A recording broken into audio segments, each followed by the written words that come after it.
party's over. They say that all good things call it a night. The party's over, and tomorrow and next year starts the same old thing again. All right, everybody. Welcome to NorCal Sports Network. And as Dandy Don just sang, turn out the lights. The party is over. We welcome in Lou Marston.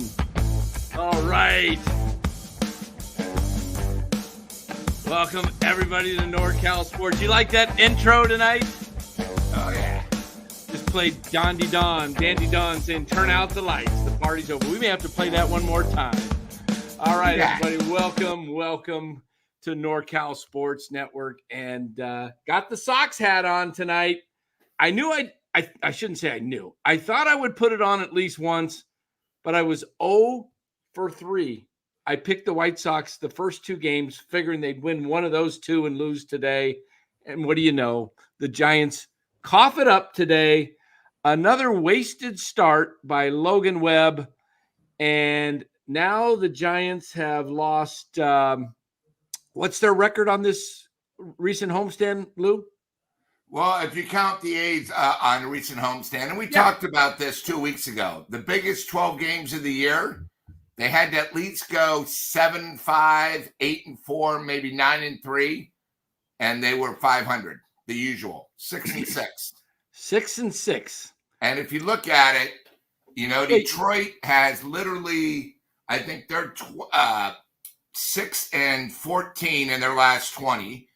Of course, you know, Atlanta, we lost 3 out of 4. The White Sox have only won 2 out of their last 25.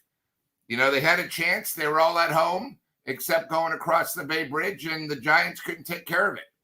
You know, and it really all comes down to runners in scoring position. I mean, I know everyone keeps talking, oh, we got to sign Snell for next year and Crapman. But Crapman today twice, 2 big moments. And again, can't hit him when it counts. You know, I don't care that he has 20 homers. It's when he has runners in scoring position and the game can change when he gets a big hit. He's maybe come through 25% of the time. You mean like this? Guy that wants a 5-year deal for say $125 million, he's not worth it. You mean like this, Lou? You talking, Lou? You talking this?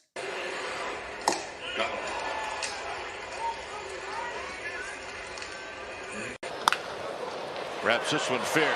Chapman, look at this play. The tale of 2 Matt Chapmans. Great on defense. Correct. No clutch offense. It's just amazing. I mean, I saw a stat with runners in scoring position. He's batting like 195. I mean, it's ridiculous. You know, Spencer brings up a point. 4 for 21 with runners in scoring position in the last 2 games. Let's go over. And if you take out the game where we won in extra innings against the A's, let's just go over the 12 games and let's see how bad they are in runners in scoring position. I mean, there were a couple of times we went 0-6, 1-7. 2 for 14. That's why this team's not going anywhere. And the other thing, too, nobody's talking about, Dan, beside these 12 games, it's 12 games that are not left on the schedule. Right, 12 less games. 33 games. That's a big thing. And you can't keep jumping teams. You know, I don't know if anyone watched baseball today. You guys should have seen how crazy the New York Mets game was today. The walk-off by Jesse Winker? Unbelievable. That place was rocking. And what do we yeah. do? We lay an egg to the worst team in the league. You know, we could all go back to the trade deadline. I mean, or after the All-Star break, we had a chance against Colorado, couldn't do it. We had a chance to sweep the White Sox, couldn't do it. And then last, Dan, and I'll let you go, we now have had 9 opportunities this year to get a 3-game sweep. And our record, 2-7. Come on. That's not good. That's not a winning team. No, not winning team. And Robert says, is Chapman the only player on this roster? No, he is just the most talked about because he's, is he the most highly paid of the regulars? Yeah. There's nobody. I mean, I guess you can count Conforto's up there at $18 million. But yeah, Chapman is talked about as the glorified star all throughout the Bay Area. The whole media world loves Matt Chapman. Look, I don't have anything personally against Matt Chapman. I think he's a fine baseball player. I just don't think he's the right fit for this club because he has to carry the club, and he can't carry the club as evidenced by his lack of production with runners in scoring position. How many times has Matt Chapman come up and hit? I mean, it would be very interesting to me. Pull up all of his home runs and RBIs and see what the game situation was. It seems like he's come through maybe on of his 62-ish RBIs, I could probably count on both hands that those were clutch that came through. And I think what's 50, amazing is everybody got on Solar before we traded him because he never came through on the clutch. Right. But when it comes to Chapman, it's okay. You know, I don't understand why these people, hey, I admit he's one of the greatest defensive players I've seen at third base in a long time. You know, he reminds me of Mr. Robinson when he played third base. You know, he is sort of like a Manny Machado where they're so smooth at third. But guess what? The Giants don't win baseball games just on defense. You know, our offense is so slim and it can't make any mistakes. When you have your star player who obviously people want to come back, I don't mind if he comes back for 1 year. But you got to remember, because of his agent, he wants big money. Right. He wants like a 5-year deal. I don't want him for 5 years. I mean, the guy's no. He's going to decline. He's going to decline. He's in his early 30s, and he's going to start declining. Michael says Chapman has carried the squad, best player on the team. We're 500. What does that mean? He carried the squad.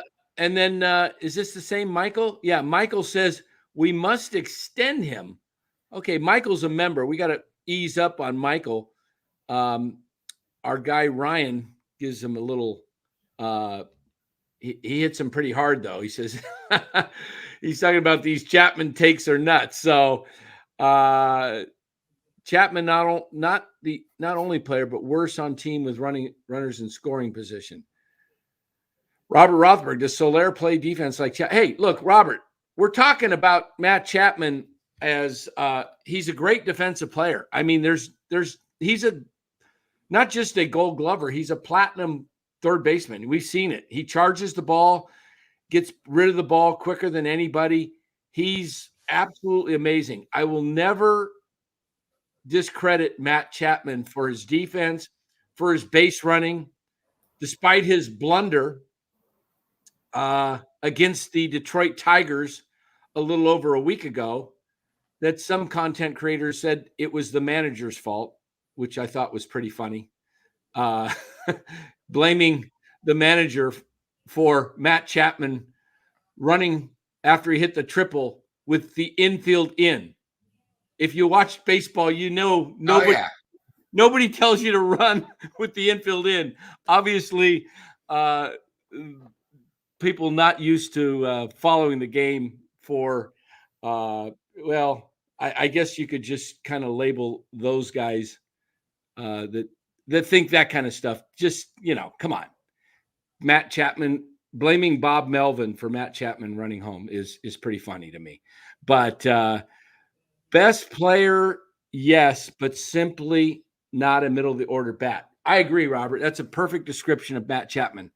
Look, he belongs in the 7 hole, and you have him today, in the 5th hole?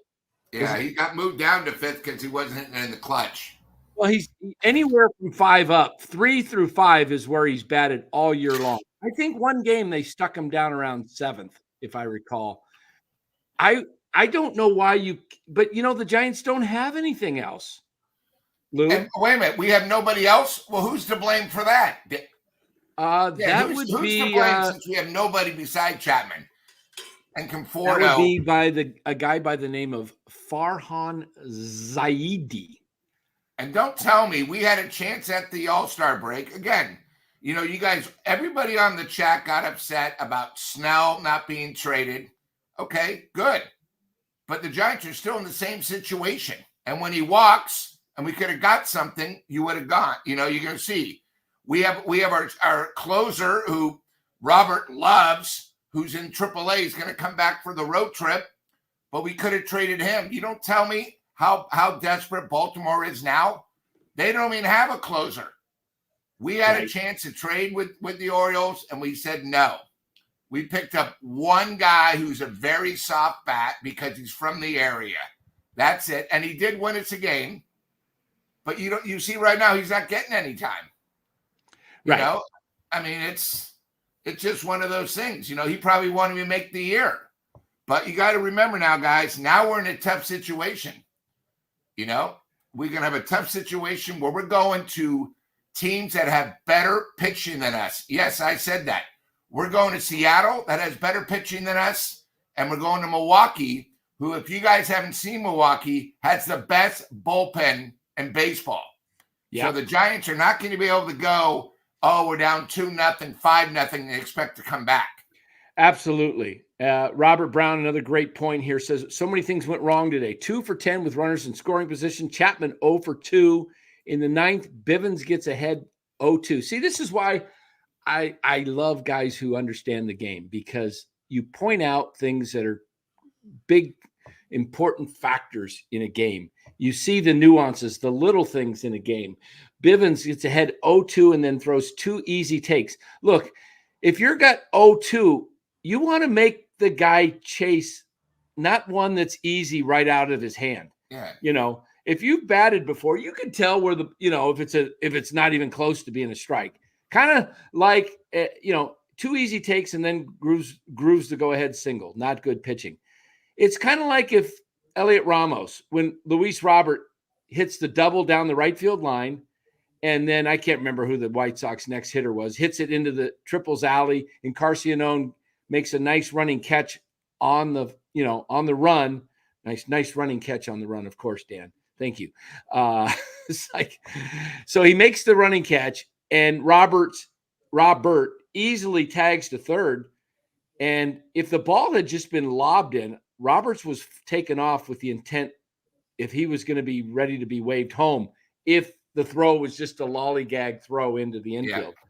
But he gets to third.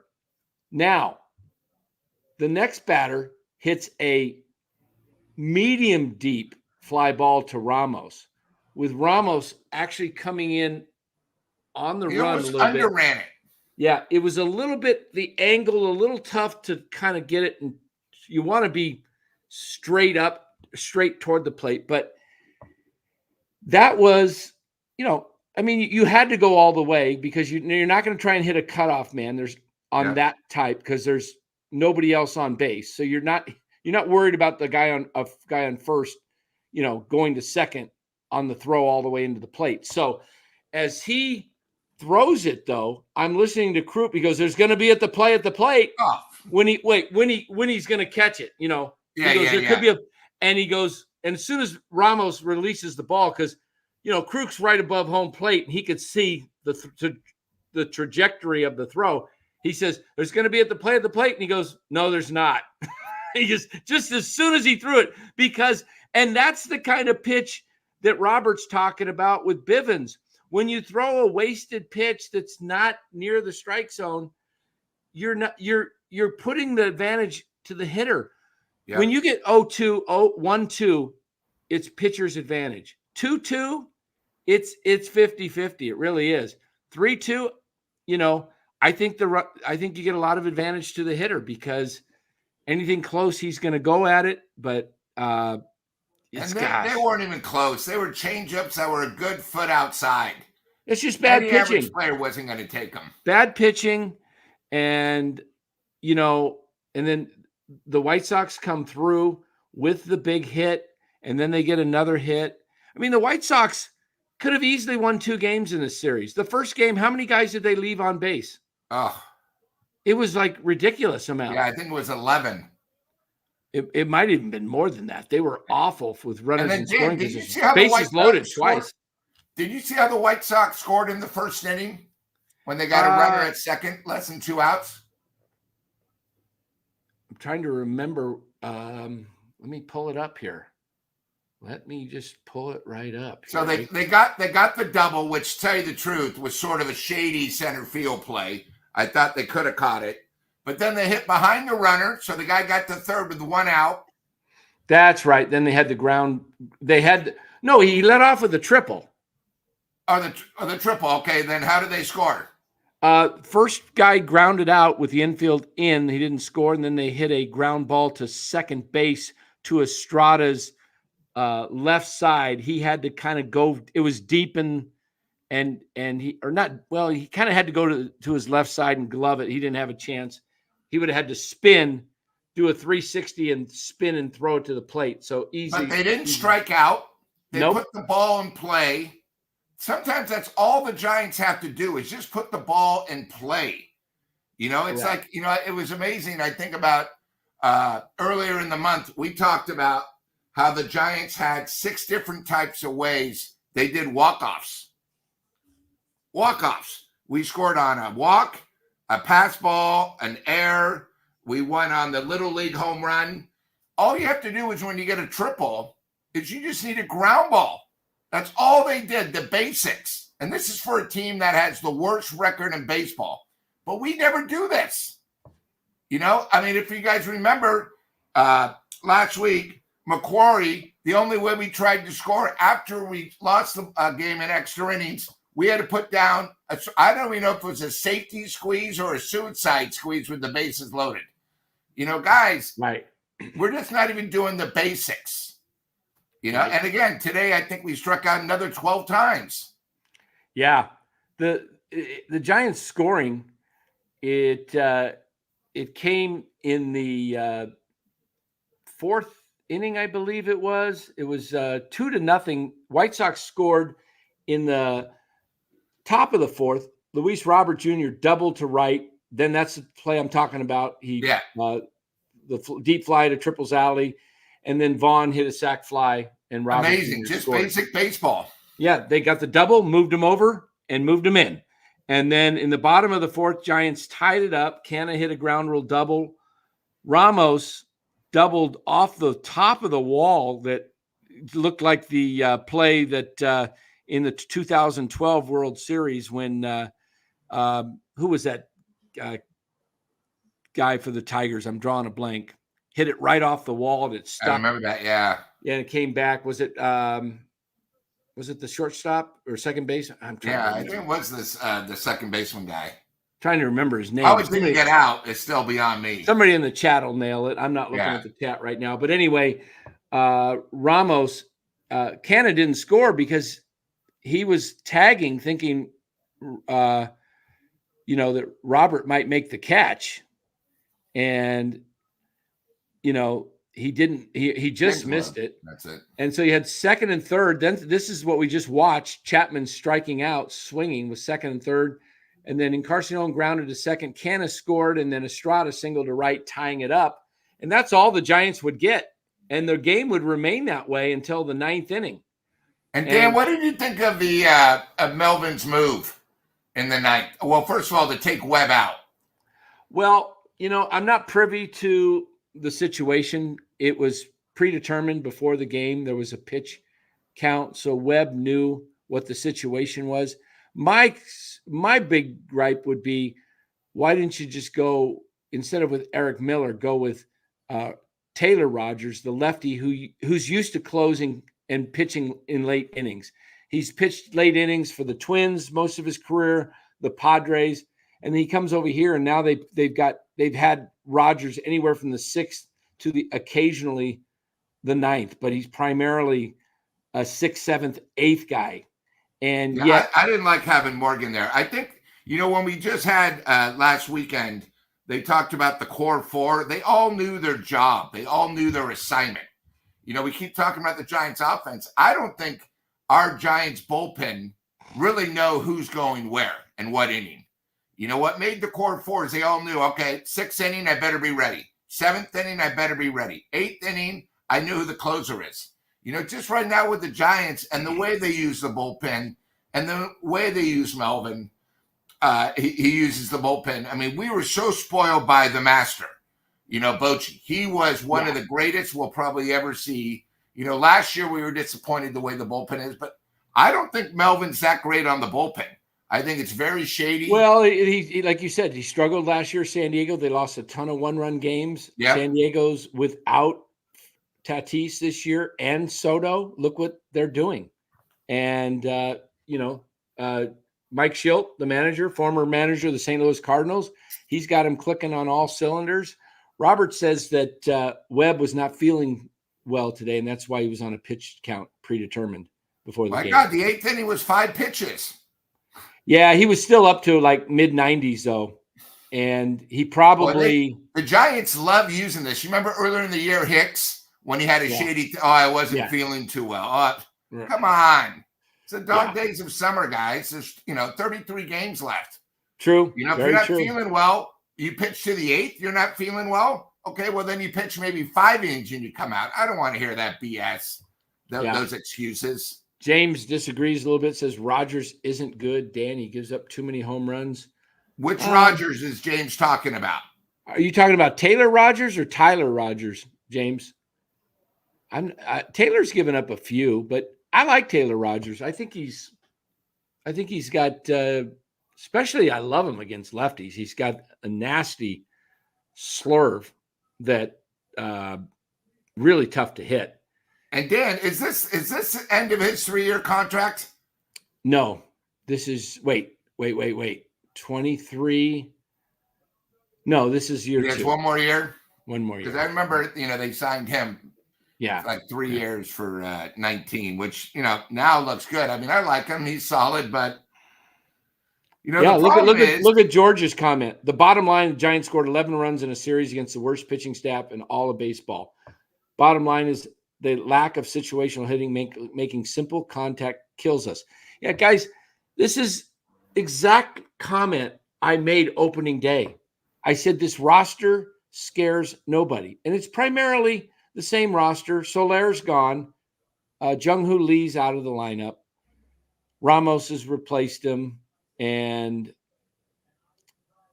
I guess Encarnacion, but they got rid of Slater. But it's pretty much the Giants lack. They just lack star hitters, and the last hitter to come to the Giants, or whether it be through they brought him up through the organization, they traded for him, or a free agent, was Buster. Look, Buster was a 300 hitter. Yeah, he struck out his, every major leaguer strikes out. But, Buster, I think if Buster was a first baseman his whole career, he probably would have added 10 to 15 points to his batting average. Because you got to remember, the catching that Buster did is different than the catching they do today. These guys get to rest on a knee. Try doing a squat for, a pitcher throws close to 100 pitches, but count all the foul balls. And, there's probably a catcher has to get in the squat probably close to 140 times to 150 times a game. And you do that night after night. I don't know about you. I mean, I'm older now, Lou, and I know. No, I caught for 8 years. From sixth grade through high school. I was a catcher. And you got to remember that's also warm-ups before. Yeah. 12 pitches every between the innings, and you're scrouching. You got the umpire behind you talking to you, telling you, you got and there's a lot of pressure when you're catching. Absolutely. You can't take a second off because you're the key to everything that happens on the field. I just think what's amazing, when you guys look back at the Giants when we won 2014, or was it 2012? No, 2014 with Blockbuster. He makes contact. We have these guys that can't even make simple contact. It was amazing. They had the on Comcast Bay Area after the trade. I mean, he batted, I think it was 574 in the playoffs, Blockbuster. When Will Clark in the playoffs, I know it's only the playoffs, a short thing. He batted 574 Will Clark. Wow. And Mark Grace batted even better. But we have guys that just can't put the bat on the ball. It's the most amazing thing. I've never seen anything like it. Again, we talked about this the other night. The Giants' average with runners in scoring position is only ahead of the Chicago White Sox. Today, the Chicago White Sox, they did their runners scoring position. They were, I think, 4 for 5. They beat the second worst team that can't score with runners scoring position. It's that simple. You know? And here's the other thing, Dan. Another start by Webb, which was solid, but the team lost. You guys got to remember that. This year, with Webb starting, the Giants have a losing record. That's almost hard to do with one of your aces. Yeah, totally. It's unbelievable. What's his record now, Webb's? I think I saw the Giants are 15 and like 18 in their starts. And what is Webb's actual record right now? I think he's I don't even know if he has 10 wins. Let me take a look. Yeah, take a look. And did anybody, when I wasn't looking at the screen when I was playing something, did anybody ever get that guy in the chat that Kinsler? Thank you, Philip. Yeah, Kinsler. And I said Detroit. That's right. It was Texas in 2010. It was Kinsler. Yeah, it was the 2010. He's 11-8 on the season. 11-8. Okay. And what's his ERA now? 3.23. After today? Yeah. 3.23. Does it show his whip? 1.20. Okay. I mean, it's a good season. And you remember last year he did not win 11 games, even though he was second in the Cy Young. Yeah. So we have another problem here, and I don't want to hear about the BS, the Matt Cain syndrome. You have a guy that pitches where I don't know why the team just doesn't support him. But, with Matt Cain, he was good. But you know what, guys? In a couple of years, when Webb gets more years, we need guys that the Giants are going to support and win with. You guys all talk about Snell, right? Snell won't be here next year. So it's all going to be on Webb's shoulders. For you to be an ace, your team has to have a winning record when you pitch. And you got to have at least 14, 15 wins at the bare minimum. Not this 10 or 11 crap. And again, I'm not saying it's all Webb's fault. I love that Webb actually, when he talks, he gets upset. Like he was upset there was a pitch limit, especially when he only pitched, the 8th inning was very easy. And they lost. One thing about Webb is when they lose and they interview him, he's pissed. That's the way he should be. He wants to win. You know why? Because Webb is sort of like a fan. He realizes we're so close, but yet so far away. Right. Hey, just in case some of you guys missed the opening of the show, for all those who are looking for the Giants season, we could have played this a week ago, but I'm officially going to play it right now here, guys. Hold on here. Let's hear it. Hold on. I got to kill this first. I forgot to kill that. All right, guys. For those who missed the very opening of the show, here it is. We'll play it one more time. We may play it at the end, too. What happened? It went away. I'm probably too young to even remember this. Turn out the lights. The party's over. They say that all good things must end. Call it a night. The party's over. And tomorrow and next year starts the same old thing again. Tomorrow and next year, did you catch that? Yep. Starts the same old thing again. That's pretty much the story here with Farhan Zaidi, guys. If you think that things are going to be different in 25, look, I live in Arizona here. If you think it's going to be different in 25 and Farhan's back, I got some oceanfront property I'd like to sell you, and I've got a great deal for you. Just let me know if you're interested in this oceanfront property right outside Phoenix, and I'll give you a great deal. And you know what? If you need financing, you know who you could call? You can call Los D at Flex Funding, 925-250-4894. Give Los a call. If you're a big Giants fan and a believer in Farhan Zaidi, give us a call. I'll set you up. I'll sell you the oceanfront property right here in Arizona. And Los, if you need some financing, we'll get you financed. All right? There you go. All right. All right, let's get back to the show at hand. There you go. Robert Brown says, sell the oceanfront property to Farhan. And Robert, that ERA 3.13 was before today's game. What is it now? It went up. Here, 3.23. He had at 3.13. Remember, they played today. Yeah. Okay. All right. Let me go back here. And by the way, Dan, these young kids probably don't even know what you're referring to because they don't even know who the great George Strait is or who he is. Was that Willie Nelson that sung that? Yeah, George Strait. Was it George? Okay, I thought Willie The man, the myth, the legend. Yeah. All right, we got a super chat here. All right. Coming from Shardal. Hold on here. Let me pull it back up. I saw it in here. Right. Okay. Dan, thoughts on the Giants' 9th inning blunder? Okay, you must have just joined us, Shardal. We'll recap that. I think the 9th inning was mishandled, that they brought in Eric Miller, who has not done very well.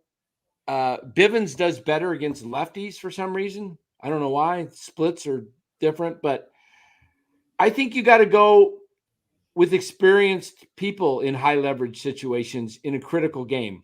It's a big difference between starting the game and the 9th inning when it's tied. I don't want Eric Miller or Spencer Bivens. Nothing against those guys, but you know what? I got Trevor Rogers, who's experienced. I want to get to the bottom of the 9th tied. And if I got to get, I just need one run in the bottom of the 9th. I mean, home team has the advantage when it gets to extra innings because they know what they got to do. If they hold them scoreless in the top of the 10th, heck, it's pretty easy just to bunt the first guy over, right? You just need that one run. So my thoughts, Shardal, were the Giants, it was mishandled. We had some comments in the chat. Robert Brown pretty much said it. Spencer Bivens was up 0-2 through 2 wasted pitches and then grooved a 2-2 pitch for the go-ahead and winning base hit. So I think it was just a complete botch. It's an inexperienced group of players. To me, the one thing the Giants do a lot of with Farhan, and I know that your team's going to change. All 30 teams look different today than they did in March and April, okay? That's a fact. Because you're going to move guys up and down. But Farhan brings a lot of guys that are not in the organization. He brings them in middle of the year. I mean, example, Bivens, Encarnacion, Canna now. And they're ball players and they fit in. But there is something to be said when you're talking fundamentals and learning fundamentals in spring training and camp and you're around all year. This is just one of the effects when you have inexperienced players in key roles. I mean, that's a high leverage situation in the 9th inning. You can't be putting guys on.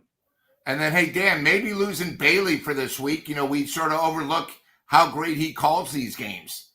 Now you have Casale. It's a big difference.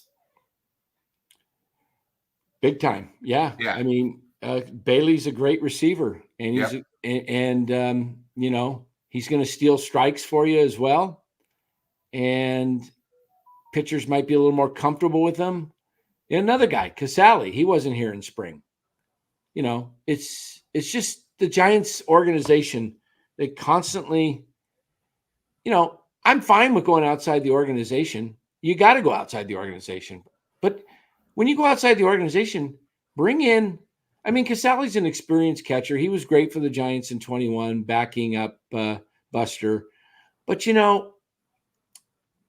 there is something to be said when you go outside the organization. Does Farhan ever bring a star in?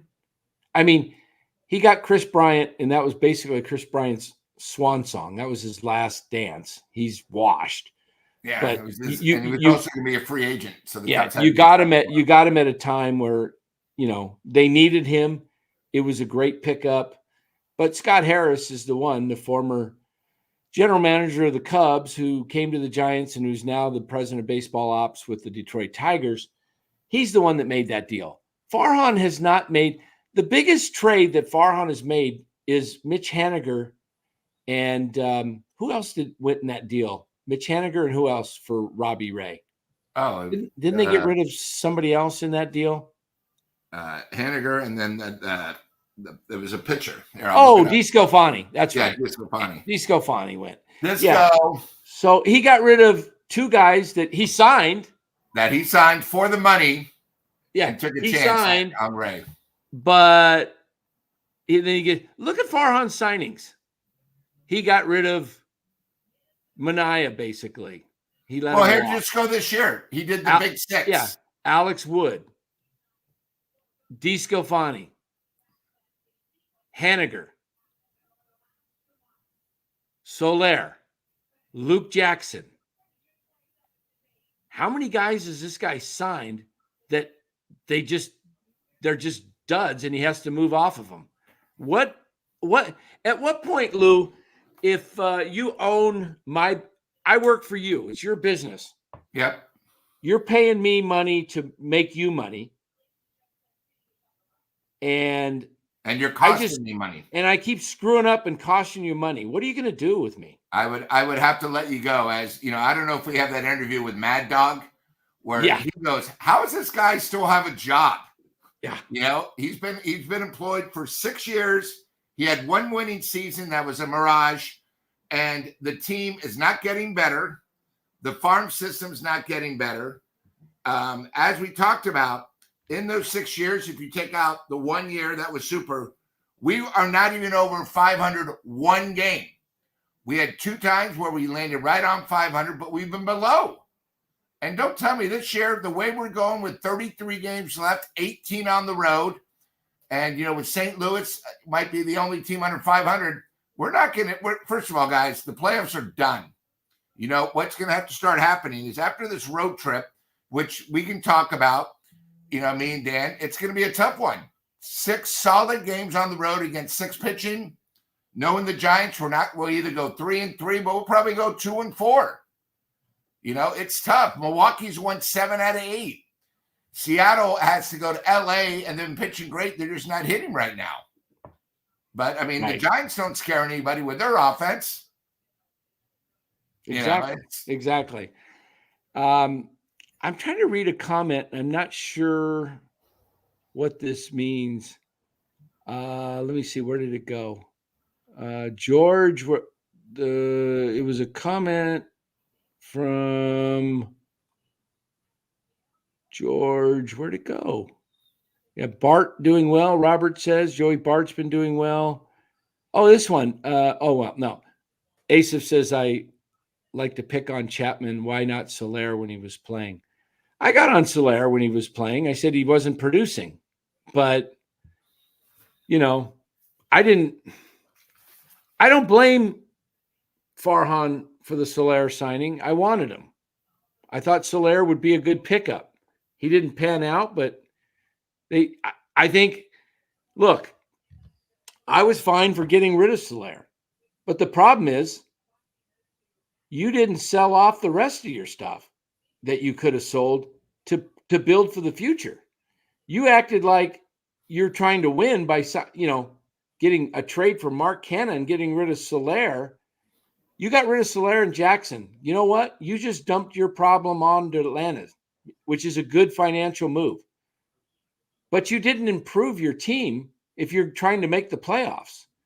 So I don't know what the plan is with Farhan. To me, it's just ludicrous because it's the same as last year where we didn't sell off to get the young kids another year in experience. Right. I mean, You got to go one direction or another. Next year. I've been saying this for I don't know how long. Pick a dang lane. Get in the fast lane or get in the slow lane, but stop trying to drive in the middle because you know what middle does? You get passed by on the left, and the crappier teams, they're stay behind you in the right.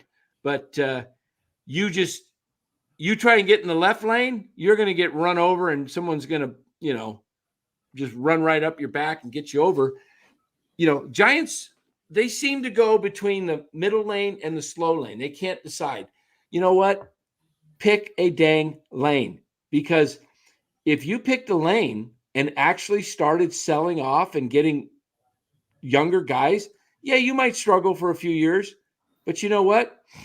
We were talking about the Tigers today, losing 119 games. I was talking to somebody, maybe it was a friend, Matthew. They lost 119 games in 2003, I believe it was. And they were pretty cruddy from 04 and 05. But around 06, 07, they started getting good, and they were good for like 7-8 years. Houston Astros, when Matt Cain pitched a perfect game in 2012, the Astros were the worst team in baseball. Altuve was in that lineup that night, and so was JD Martinez was in the lineup. Yeah, but they lost 90-something games. Oh yeah, and they lost 100 games a couple times. They were horrible Dan, do you remember they were saying maybe they made a mistake going to the American League? They were so bad. Mm-hmm. Remember, because a lot of people maybe on the chat don't remember, they used to be a National League team, the Houston Astros. They were actually in our division. Yeah, they were in the NL West. And then they broke it up into 3 divisions. They went to the National League Central for a while, and then they moved them over to you got Houston, who, you have bad years. You then get great draft picks. You got to remember, guys, for what we did this year, we didn't have a 2nd or 3rd round pick this year. So that's a little behind the 8 ball again. But look at the Baltimore Orioles. Same thing. The Giants should always be like the Cleveland Indians. You have one superstar, great pitching, and you have studs going through the organization. For the money we have, guys, you got to remember, the Giants are 500. We spent over $212 million. Okay? The 6th highest payroll, but we're not the 6th best team. And again, if you look at it, we're the 4th best team in the NL West out of 5. That's an embarrassment for everything we have. Yeah, true. Hold on here.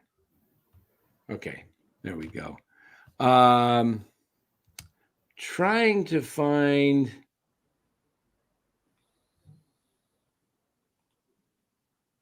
Let me see here. I'm trying to find something in this chat. Yeah, Robert says pick a lane for Luciano. I thought he was going to be the DH for the rest of the year. Yeah, they totally messed that up. I'll tell you what's going to happen. Here's what I think is going to happen. Less than a month from now, by September 15th, I think the Giants pretty much, let me look at the schedule here. The schedule shows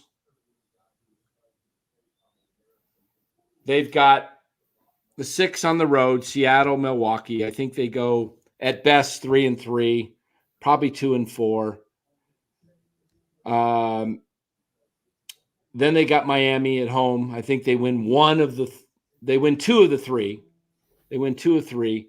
And then they got Arizona at home, then San Diego, then Milwaukee and San Diego at home, then Baltimore, KC, and Arizona on the road. I think somewhere around the 15th, when they finish up with San Diego, and they've already played San Diego 6 times, and they realize that out of those 6 games to San Diego, at best they split when they need to win 5 of 6, and maybe all 6 to catch them, to catch somebody. I think by the 15th, 16th's an off day. I think Mark Canha is released from this team. I think that they add to the 40-man roster somebody like a Hunter Bishop, who will go on the Rule 5 draft. So they're going to have to make a decision with Hunter Bishop. If they go 1-5 on this trip, this short 6-game trip, I think you could see Hunter Bishop by the 1st of September. I really do. And why do I say that? People are saying, well, why would they call up Hunter Bishop? Well, Hunter Bishop was the first player drafted by Farhan, picked 10th overall in 2019 draft. Had tons of injuries, had a lot of potential. Coming out of Arizona State in that draft, they said he might be the most gifted player, most talented player, but he had, all kinds of injuries. And he's now at AAA. He has to be either protected by being on the 40-man roster this offseason or be, eligible to be poached by another franchise. And I think someone like Oakland would pick him, because Sure. they're not going anywhere. Maybe a team like the White Sox, one of the lousier teams that can afford to just, keep him all year. And if they find potential, then they got him. And if they find after a few months he's not cutting it, they can just let him go. No harm, no foul to them. So I think the Giants may want to take a look at Hunter Bishop this year. Give him a long look as possible. But as long as they're in it, they're not going to do it. But as soon as it appears that they are ready to wave the white flag, right? Yep. When they're ready to wave the white flag, I think they get rid of Canha, because Canha's not coming back next year. There's probably other guys that are on this squad right now you could release too. But Canha is the guy that comes to mind at first, because, what are you gonna do with Mark Canha at that point? So, anyway, Chardall still in the house. Yeah, Robert, you're exactly right. Farhan can never give the young guys time to develop. He has to go. He does. Yeah, that press conference was ridiculous at the trade deadline. Oh, absolutely. All lies again. Absolutely. And then I saw a stat today that I think Giants fans should sort of be pissed off about. Dan, Arizona and San Diego have the first and second best record since the trade deadline. Do you know who has the third best record in the majors? Say that one more time. I was reading the chat. I'm trying to. Arizona Diamondbacks and San Diego have identical records since the trade deadline. They are 1-1A, right? Or 1-2. Do you know who has the third best record since the trade deadline in the major leagues? And I'll give you a hint. They're in the Bay Area. Oakland. That's an embarrassment, guys. Wow. The A's have a better record than us? Come on. Yeah. There's nothing else that really needs to be said. Yes, Mark. And what happened when we played the A's? The usual. Yes. 2-2. And we were lucky to even win 2 games. Bishop was Farhan's very first pick. That's why I think he's going to get called up this year. Because if you want to see what he looks like against major league pitching, wouldn't you like to give Hunter Bishop 20 games at least and give him 80 plus at bats at the major league level? That would give you an indication whether you want to keep him on your 40-man roster for the following year, because you're going to have to either put him on or leave him subject to Rule 5. I think a guy like Hunter Bishop would get drafted personally, just because he is a former number one pick. He is getting older. but he's ready to play at the major league level for some team. And if he's not going to make it, he's not going to make it. But I think you got to find out. So now, Dan, is Bishop still playing catcher, I assume? Oh, no, Bishop's an outfielder. He's an outfielder, okay, because when he was at ASU, he was a catcher. So I wasn't sure. No, he was always an outfielder. Okay. So yeah, I like what you're thinking, but knowing the Giants, and we don't know about Bailey's situation where he's on the DL, I figured, you know what? Why give Bishop a chance? Let's just pick up another scrub that, like when Colorado gave up their catcher, somebody in the chat said, hey, let's pick up Diaz, because it doesn't cost anything. That's the thing. I'm just so sick of Farhan getting crumbs. I'm sick and tired of having crumbs, guys getting by. Giants have been doing this and we're not winning, picking up the scraps. God, it's like, I remember the first, couple of years of Farhan, he must have picked up 8 trades with Seattle Mariners and every guy lasted maybe 3 days. He was just going through the motions, right. And that's what comes up where we talked about. There's not one guy on this Giants team that you would walk around proud with a jersey on. There's not one. Hey, do I have a longtime Dodger fan in the chat? Please raise your hand in the chat. If you're a Dodger fan, I want to do a little exercise here. Please say I'm here. I'm a Dodger fan. There's got to be a Dodger fan in here. We have Dodger fans all the time. Yeah, there's that one guy. He's always talking about how great the Dodgers are. That's you, Dodger Dan. Oh, Rooster. Dodger Dan. Yeah, it's kind of funny. Dodger Dan is my team name on the NorCal Fantasy Football League. Baseball. That's starting. Baseball league. Oh, baseball. Okay. Yeah, have the Giants given up on Sable? Robert asked. I don't know. I don't know why Sable's not here as a left-handed bat and Jackson Reitz is. Why isn't Sable here instead of Jackson Reitz? They're both on the 40. Reitz, you have no left-handed bats on the bench. It's crazy. No Dodger fans tonight.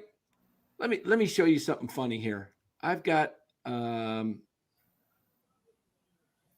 Hit the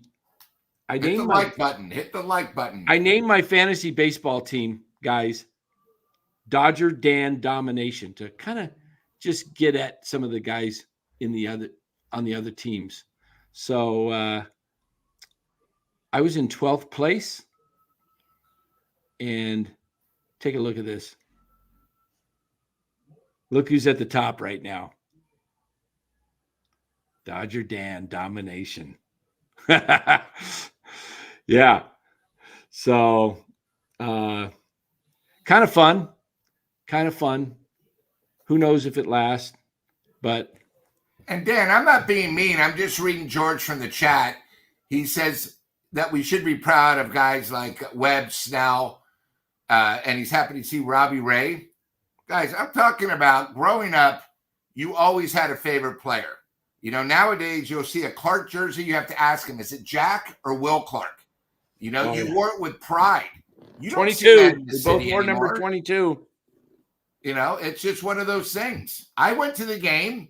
I go to games. I don't see him. All you see is Willie Mays and you see Bonds occasionally. You don't see any of the players on this roster. That's the thing about baseball. You used to get these guys. I remember growing up when Chili Davis came up. Oh, my God, we got this guy Chili. Why is he called Chili? Is he hot or something? It was because of his haircut looked like a chili bowl. He was a switch hitter, right? You got to go through the organization, AAA. Then he made the team. Same thing with Matt Williams, with Bonds.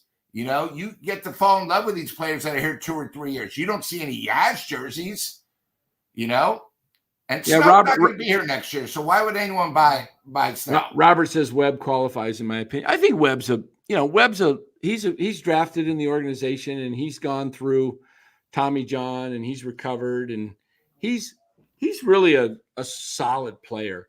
He's a solid pitcher for us. He's our ace, except for Snell. But guys, come on. He's 10, 11 games. You guys don't realize what aces are.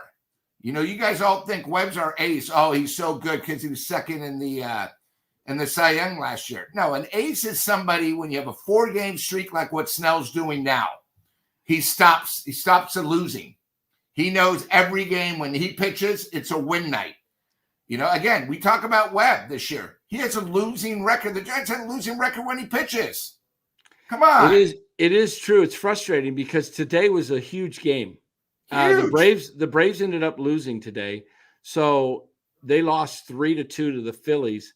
And they lose another game to the Mets, who won in dramatic fashion. And now if we looked at the standings, let's pull up the standings, shall we? Let me just do and this. And then, hey, Dan, there's a little difference when you're playing a team like Philadelphia and when you're playing the Chicago White Sox. Yeah, exactly. Let me pull up the standings here. Can you guys see the is that showing? Yeah. Yes. Okay. So if we look at the standings here, the Braves lost. The Mets won. So the Giants are 3.5. They remain 3.5 behind Atlanta. But look at the loss column, guys. That's the big thing. Braves have 59 losses. Giants have 64. But the Giants really have to have the Braves lose 6 more than the Giants lose because the Braves own the tiebreaker. So if Atlanta goes, they have 36 games remaining. Giants have 33 remaining. The Giants, if the Braves go 17-19, they finish up 84-78. Okay? 17-19, just the Braves. If that means the Giants have to go 20-13 to finish 85-77, 1 game ahead. You think the Giants are going to go 20-13 with this gauntlet of a schedule they got left? And if the Braves win 19-17, reverse that, that means the Giants got to win 3 more games. They got to win. What did I say they had to go in their final 33, 20-13? They'd have to go 23-10. Nah, don't see it happening. We welcome in the young man. We go to the bullpen. We're going with you. We got Bora. Bora, what do you think about what we've been talking about? We're just trying to be realistic. I like Rooster's comment. Robert says he agrees with Rooster on, I guess, about Webb, and because Rooster says it's not his fault this sorry ass team can't hit a beach ball. I think he meant to say hit. Yes, Robert, Giants are done. That's why we play Don Meredith. Turn out the lights. The party's over. 3.5, really 4.5 because of the tiebreaker. Yeah, the losses. Look, Giants had a chance to make up a game today. They didn't. They blew a golden opportunity. So anyway, guys, Bora, we've kind of exhausted the Giants team of this year ad nauseum. We've been talking about it. I was looking for a Dodger fan in the chat. Nobody showed up. I thought I had a Dodger fan. I could call my friend who's a Dodger fan. I thought we'd have a little fun tonight. And for the last 20 to 30 minutes of the show, we could talk all-time Giants at each position versus all-time Dodgers. And then we put that team together. Would we be able to pull those stats up, Bora, in StatHead? Or what is it that you pull it up where you compare the numbers? Was it Fangraphs or what was the thing? I think it is StatHead, yeah. You have StatHead? And Dan, is it only Dodgers in LA, or does it also include New York? And do the Giants include New York? And we'll just do LA. We'll just LA, do so just LA, San out. Francisco. Yeah. And I'm a fan of the Dodgers organization. Robert Brown says, okay, I can understand that. You know what? As I get older, I've become more. I'm not a hater of the Dodgers organization or for that matter, I don't really hate the players either because they're just guys that put on a uniform. Okay. I happen to like Freddie Freeman a lot. I happen to like Mookie Betts a lot. You know, I love watching Shohei Ohtani play. Okay. So I like Clayton Kershaw. I think he's a good dude. I think Betts, Freeman, all good dudes. So I have nothing, when you're younger, like Bora's age, I used to just despise the Dodgers. But it was because they were always beating us, And now they're beating us. They're better, but I think their organization's hands down. It's not even close to the Giants. You got to admire them. If you can't respect an organization because of their greatness, I hope they lose. I don't want to see them win the World Series, but I do think you gotta respect what they're doing. They're trying to win. It's just like the Niners. They're trying to win. The Warriors. We have a team that's not trying to win. You can't tell me this team's trying to win and they went and traded Jorge Soler and brought in Mark Canha. And then you just barely play Mark Canha. It's just nuts. Anyway, Bora, welcome in. Your thoughts before we get to this Dodger Giant, line. And I want to just ask Bora, what did you think about Melvin's pitching, who he put in after you found out Webb had a pitch count, which nobody knew about until after the game because, of course, they said now he was sick, but of who he picked and how the ninth inning went? Apparently, yeah, Webb was a little sick. I don't know how much that really does play into your pitch count, though, because if I don't recall, last time he went out there, he was sick as well. So it's not like he's been 100% every time he's gone out there. He was only at 93 pitches. If it's true that he could not go another inning, he could not throw another 7 to 10 pitches, then yeah, it makes sense taking him out of the game. I'm not going to put that on Melvin. But what I am going to put on Melvin is the choices that he ran out.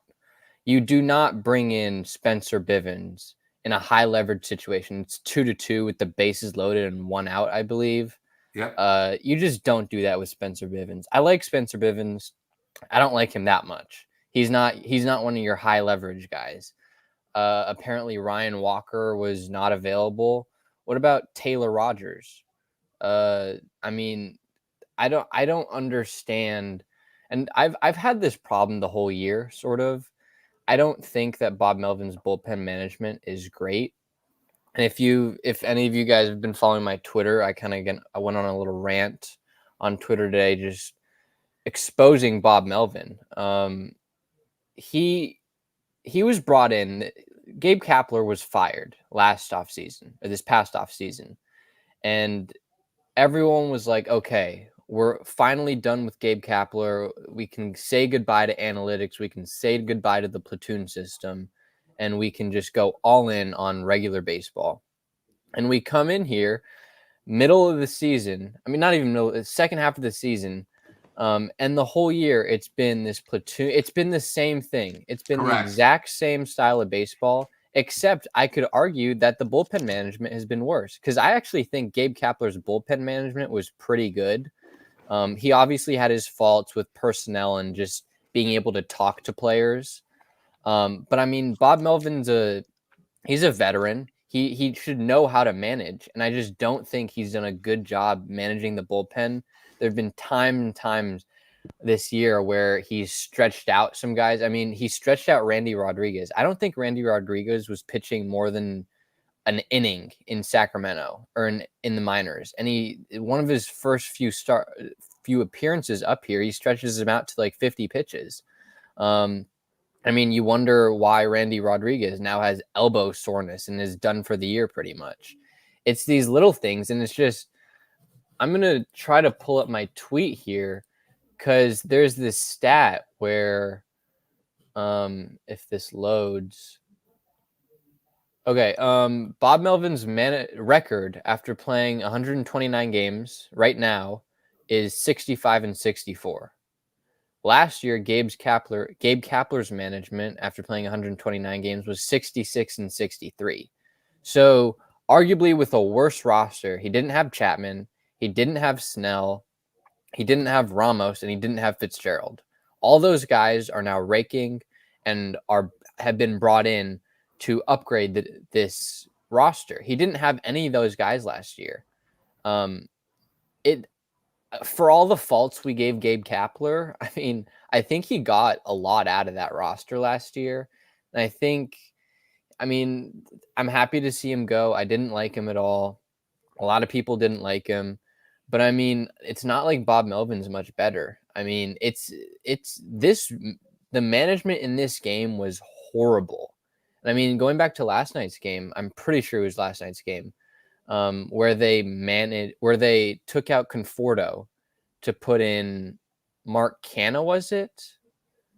Yeah, Later, eighth or ninth, yeah. Exactly. Conforto's your 4-hitter. You don't do that with your 4-hitter. I heard some like Locked On Giants or something, Locked On San Francisco Giants. He was talking about that, and I completely agree.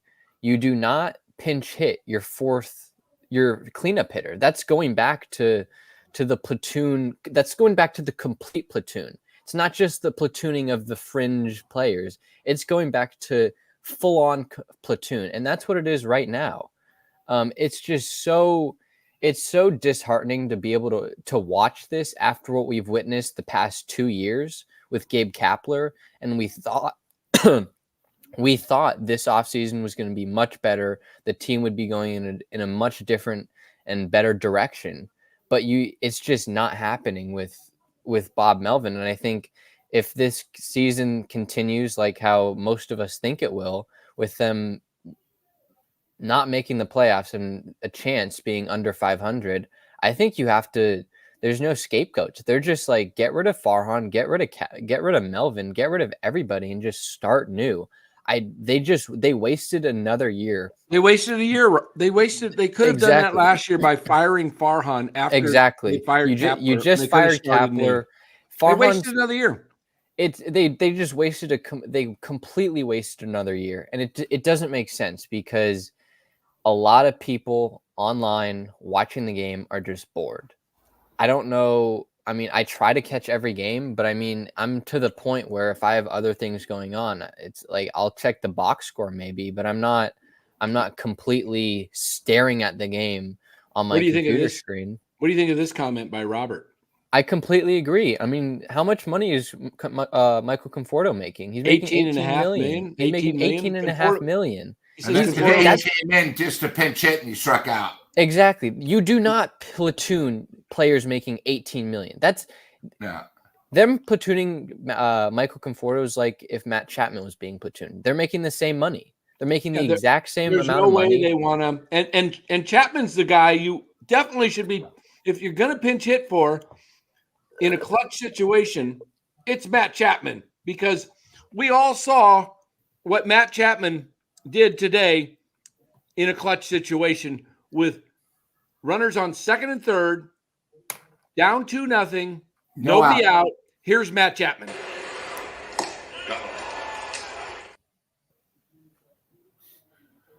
And then Bora, we brought up a great point. I don't know if you heard, with Melvin, San Diego this year doesn't have their two best players from the roster last year, and they have a better record this year without Melvin.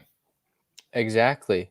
I mean, do we remember the Padres record in one-run games last year? They weren't great, and I think that's one of the reasons why they didn't have a good year. Yeah, I mean, 9-19 or something like that. Something like that. It wasn't a good record. No, it was worse than that. It was. I'll look it up. All right, you look it up while I talk. But I mean, there's a common denominator here with Farhan, but there's also a common denominator here with Melvin. the past 2 years. I mean, San Diego they're taking off right now, and they don't have as good of a roster as they did last year. Is Tatis playing? Do we know that? No, he's not playing right now. He's not playing, and they didn't have Snell. I mean, And they don't have Soto either. And they don't have and Soto. they don't have Exactly. Snell, so 3 players. Mm-hmm. I mean, it's something's got to change. And if the report that Webb could not go one more inning is true, then fine, all right. But I mean, I think he could have gone one more inning. I mean, he didn't look bad. No, the 8th inning I thought was only 5 pitches. He was throwing the ball great. I mean, Logan Webb is your franchise pretty much. He's the guy that's locked up long term. He's the one guy that's locked up long term. They extended him last season. Why in those situations you go to your guy. You go to your best player. And Logan Webb is one of, if not your best player on the team. You go to him and you trust that he can get the out.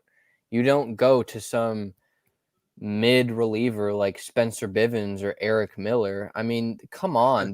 Eric Miller's a rookie. Spencer Bivens is a rookie. These Yeah, this is what I said earlier. Why couldn't they have done Hicks? He didn't pitch last night. He only pitched 41 pitches 2 nights ago. Hicks, or you could have went with Taylor Rogers. Mm-hmm. Yeah. And then Bora, I don't know if you saw, because the Giants, they're still going to go with the 5-man rotation, even though they have days off. So they're going to, they have tomorrow off. They're still going to wait 5 days. And the Giants postgame show says, wait a minute, there's 33 games left. We don't need, to put the kid in at the very end participation. We need to win these games. If we have a day off, it's okay if they go on 4 days. Like, we need Snell, for another 7-8 starts, not just 5. It doesn't make any sense. It's like, if they're going to give up, then tell us you guys are giving up. I don't like that. I don't like it either. It should just be based on rest days. It shouldn't be based on the 5-man rotation, who is also really struggling. I mean, it's kind of on the fringe right now. Kyle Harrison just passed his innings limit. He just passed it this past week, I think. Hayden Birdsong, I'm pretty sure, has already passed his innings max. I mean, these guys are pitching in uncharted territory. Same as Robbie Ray. I mean, Robbie Ray had a great outing yesterday, right? He threw yesterday? Yeah, he did. Yeah. He had a great outing. But I mean, do we not remember the outing before where he completely imploded in the first inning? He couldn't make it 1 inning. He's going to be up and down, and that's not what you need towards the end of the season when you're going for the playoffs, when you're pushing for the playoffs. Ben Bamboo, yeah, we needed to keep Cobb. I mean, Cleveland now has a pretty good rotation, and their bullpen is excellent. Their bullpen's the best in the league. Cleveland's a tough team to face in the playoffs. And I mean, if you kept Cobb, you could have went with the 6-man rotation. You could have went with like a 5-man rotation and just threw Birdsong and Harrison every other start or something. You could have gotten a little more creative. Without Cobb, you really are you have to play your 5 guys. And if something happens to one of them, it's pretty much over. I mean, we have to hope that they stay healthy for the rest of the season and that they don't implode. Because if something happens, this season is just, I mean, I think this season is already over. I think we can all agree that. But if something happens to one of the starting pitchers, it's definitely over. What do you think of this comment up here by Ryan? I called it in Twitter. They're going to pinch hit. I knew they were going to replace Casey with, they brought up Conforto at the time to pinch it. Casey just got a double. How do you get any rhythm in this game it's like everything is so platoon. It is unbelievable how certain guys get platoon and other guys don't. I think the problem I have with the platoon is if you're going to platoon Casey Schmidt and Brett Wisely or Casey Schmidt and Tyro Estrada, whatever that is, just platoon them. If they have good days, don't platoon them. If they have bad days, don't platoon them. I mean, just stick to a plan. You don't need to platoon Michael Conforto. If you're going to platoon Casey Schmidt, because it's in your DNA apparently. Just platoon him. I don't understand what the uneasiness with inconsistencies regarding the platoon. I mean, if you're going to platoon someone, platoon him.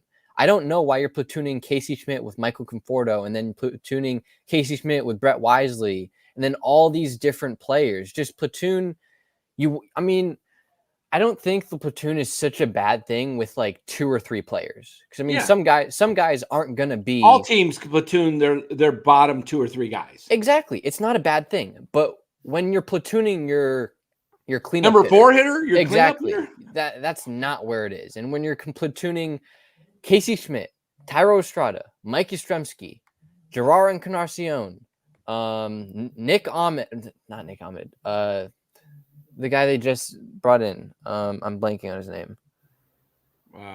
They traded for him from the Tigers. Oh, Mark Canna.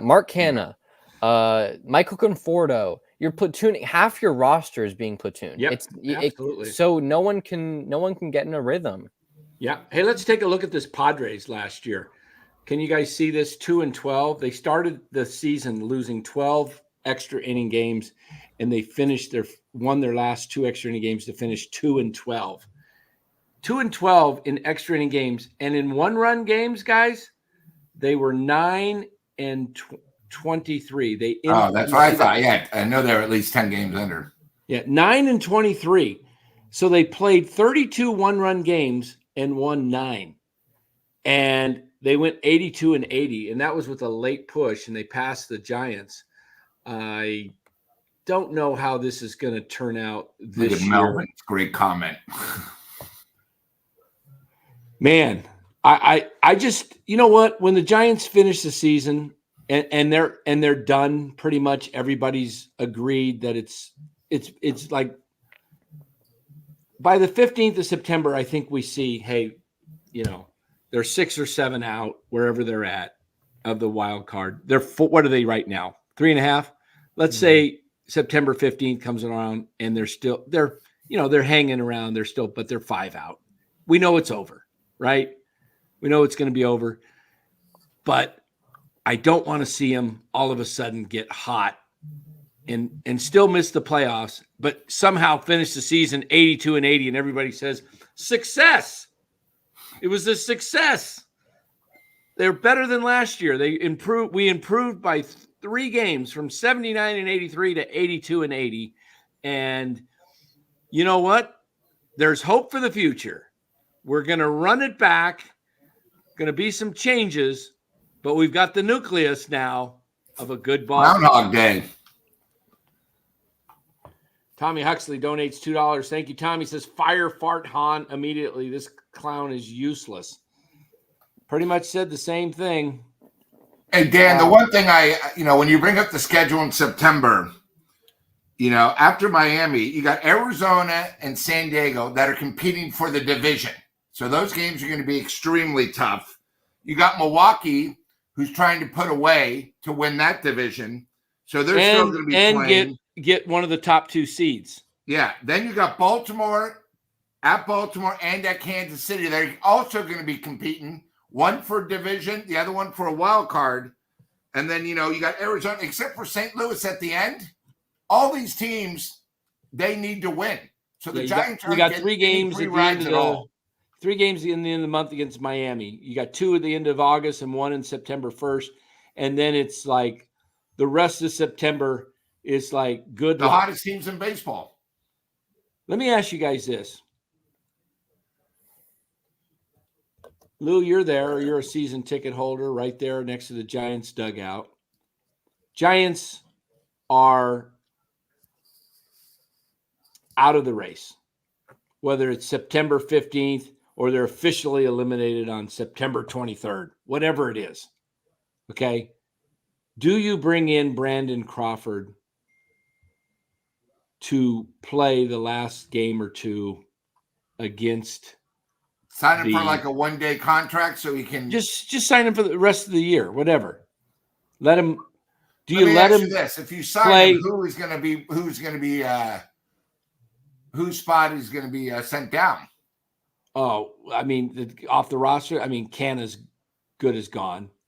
I mean, Mark Canna, nothing against Mark Canna. He seems like a good dude, okay? But he's not part of the future of the Giants. There's no spot the for one him. thing about that is in his time at St. Louis this year, he only has 80 at-bats. That's pretty tough. Oh, yeah. When you play a whole year, he only has 80 at-bats. Oh, yeah, he hasn't been given a shot. So I don't know if that's because he doesn't have anything left. Yeah, I don't think he has anything left. He doesn't have anything left. Then I'd probably sign him the final weekend so he can retire as a San Francisco Giant. Yeah, exactly. The final weekend, yeah. Sign him, let him run out to shortstop, let him play a couple of but the games don't mean anything at bats. Let him play the last game. He gets a couple of at bats, and then he gets a proper send off. He goes out to shortstop, whether it's the 8th inning, 7th, 9th, whatever it is. He goes out, runs to shortstop, and then what you really should do is bring in Marco Luciano to replace him. and I mean, it's Fitzgerald's job, right? Didn't they do that last year, though? Didn't they do something with that? They did. They did. Yeah. But you know what? One more time. He's going to retire. Mm-hmm. He's not coming back next year. Unless somebody else signs him. If somebody has an injury at shortstop that is a playoff team. I think they would rather sign Nick Ahmed, who just got waived, than Brandon Crawford. Maybe so. I think Nick Ahmed has more, and he's probably a better defender at this point than Brandon Crawford right now. Yeah. Yeah. And by the way, Dan, I don't know if you saw it. I don't know if it was today or last night. Your buddy hit a grand slam. He's now with Baltimore. Slater? Yeah. He hit a grand slam last night? Yeah. Did he hit something Austin tonight Slater. Too? Either last night or today. I saw him in the news. Let me look. And it was the opposite way. Austin Slater. Ooh, the Cards hit a grand slam tonight. Walked off grand slam to beat Milwaukee. Arenado. Yeah, see, they're only 2 games behind us. Too bad it wasn't Goldschmidt. I mean, good for Austin Slater, but I mean, don't play it like, oh, now that he's good, he always would have been good on the Giants. No, his time ran out. Yeah. No, I can. Yeah. I heard somebody online saying that. Yeah. It is amazing when we give up when these guys go to another team. They seem to get a second life. Maybe it's the whole organization, the locker room. Yeah, it could be. Yeah. Like with Dubon, when he went to Houston, my God, the guy became a stud. And the problem is we keep these guys like Slater who aren't that good. Oh, he broke up a no-hitter. I thought it was a grand slam. Sorry, opposite way. Sorry, George. Are all the games done right now? I'm going to look at the scoreboard. Mm-hmm. Yeah. Dodgers game over? No, it's 8-2 in the bottom 7, so they're going to win. So Seattle's going to get swept, and then we come in up to Seattle, and they're going to be pissed. Oh, yeah. And the Giants, I think, instead of talking just about Bob Melvin and his mistakes, have you guys talked about how they didn't sweep the White Sox? Oh yeah, today's game felt like 2 losses. No, yeah, I mean it's a series win, fine, woohoo. It's not what you needed though. You needed to sweep the White Sox. You're in a playoff push. You're 3.5 games out of the wild card. You need to win the games that you need to win, especially with this upcoming schedule coming up. You're not gonna. I mean, this Giants team beats bad teams, and they just can't beat good teams. Do you know what their record is? 14 of their 65 wins, which is just over 20%, is against the Rockies, the White Sox, and the Marlins. The 3 worst teams in baseball. Of course. So, but I mean, that's what you should be beating those guys. I mean, yeah, you should. But what I'm saying is, yeah, I completely get what you're saying.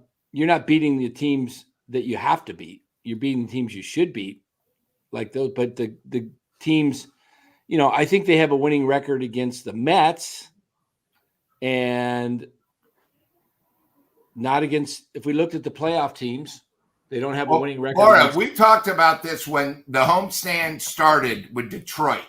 It was Detroit and Atlanta. There were 12 games. You even, I think, one night said the Giants either have to go 9-3 or 8-4. They went 6-6. I mean, it's the mark. That's what they do. They play 500 ball. That's what it is. It's what we do. We talked about this before they played the Braves. Remember, they won 5 out of 6, had a great road trip, and then Nan goes, guys, everyone take a step back. These are the Giants. We'll probably lose the next 5 out of 6, and of course we did. Yeah. It's just a constant roller coaster. You go up, you go down. You go up, you go down, and then there's the middle ground which is the 500. They're always hanging around 500. They'll go 3 games above 500. They'll go 3 games under 500. It's pretty much nothing more, though. All right, exactly. Totally. I'm going to need a Dodger. I'm gonna designate Robert Brown in the chat. He's a member. So Robert, get ready to type in the names, or we could just, you know what? Should we just bring Robert in? He's been on the show before, and we'll close this out with the all-time Giants team, San Francisco, versus the all-time LA Dodger team. It should be interesting. We'll go with a 5-man rotation, and we'll go with one closer. One closer? Yeah. And we'll pick the team that, I've done this before. I think the Giants are going to kick their butt when it comes to all-timers, okay? Especially in the long ball department. They can just kill the Dodgers there. All right. Can we put the chat? Can we put the link in there? Do you know how to put the link in there, Bora? You're muted. You see what Mark Graves says? What's he say? BC in the chat. Okay. BC, you're a Dodger fan. All right. I don't know if you're a longtime Dodger fan, like go back, but we're going to pick catcher, first base, all the way around the diamond, and then we'll pick pitching staff. We'll start with, you want to start with should we go like 1 pitching staff, 2 catcher, 3 first base, or do we want to just go around the diamond and we'll come back to pitching at the end? Let's go around the diamond and then come back to pitching. Let's start at catching. Giants all-time catcher, I think San Francisco, it's got to be Buster. Yeah, it's Buster. Okay. Who's the Dodgers all-time catcher? Who you got, BC? You got Mike Piazza? Yeah, I was going to say Piazza. Okay, Piazza, Buster.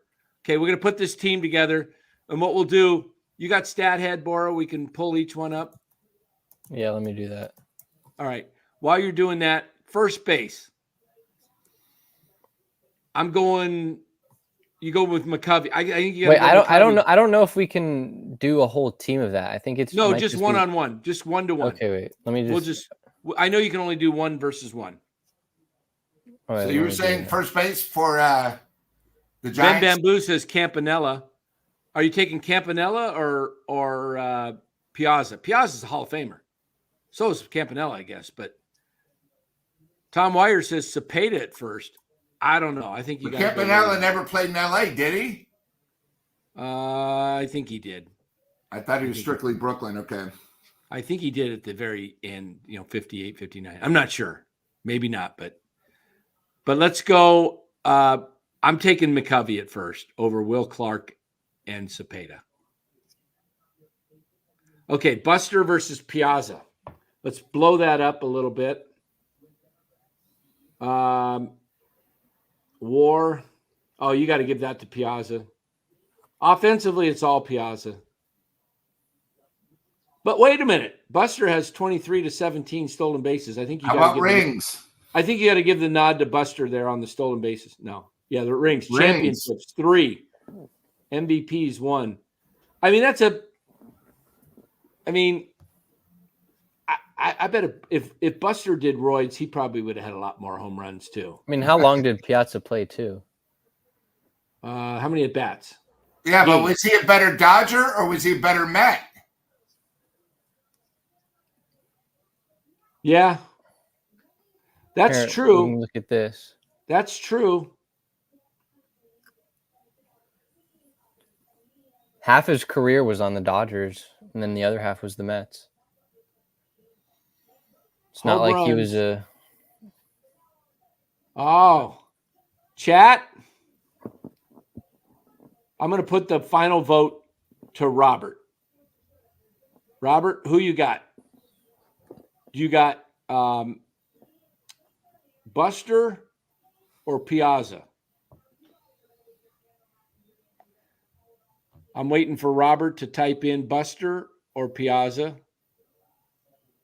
Yeah, Hiroku, an all-time crappy team for sure. Giants, I think, would win that hands down. I think we could just look at the last 6 years and we could find enough guys to fill the Giants roster. Mm-hmm. So I'm waiting. Did Robert leave us? No, there he is. Buster on defense. Okay. Yeah, Buster, you got to go. You got to take catcher all the way around. You got to take it all the way around. So we're gonna go with Buster over Piazza plus the championships. All right, first base. McCovey. Pull up McCovey versus who's the Dodgers' all-time first baseman? I don't know. Is it Garvey was Garvey? pretty good. Is it Garvey? I don't know of anybody other than Garvey that was a star there for that many years. Freddie Freeman's only been there a couple of years. 3 years. This is his 3rd year. Who's the Dodgers representative? Ryan says Freeman. This is only his 3rd year. Yeah. We're like your whole career should be as a Dodger and as a Giant. Well, not your whole career, but the majority. Yeah, I mean, he was a better Atlanta Brave. I think you got to go with Garvey. Greg Brock. Yeah, Greg Brock. I remember Greg Brock. Garvey? I say Garvey, yeah. I mean, he was there for most of his career before he went to San Diego as a free agent. Yeah, it's not even close. Home runs. I mean, the home runs were just gonna kill him. Okay. Second base. Jeff Kent. Jackie Robinson. He wasn't in LA though. Are we doing just? Yeah, just San Francisco, LA. I can't go Davey Lopes. I'm trying to think who was big. Davey Lopes. Steve Sachs, Davey Lopes. I think it's who is it? Who's my guy? BC? BC. Who's your Dodgers second baseman? Is it Davey Lopes? He was there through the 70s. I don't think there's anybody better. I mean, he killed us. Hiroki says that Steve Corn Sachs. Ford killed us. Put Steve Sachs up against Davey Lopes and see what those look like. We'll determine. Okay.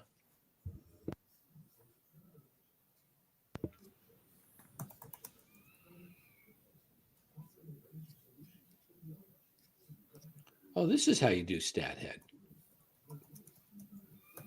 I didn't know you did that on Baseball Reference. Uh-huh. Steve Sachs. Steve Sachs. Do you know Steve Sachs does the Sacramento River Cats commentary? I did not know that. He's from Sacramento, and he's doing the Giants. Yeah, it's Davey Lopes. It's what I thought. I mean, isn't that Davey Lopes, Bora? Mm-hmm. Yeah, it is. Yeah. So Davey Lopes versus Jeff Kent.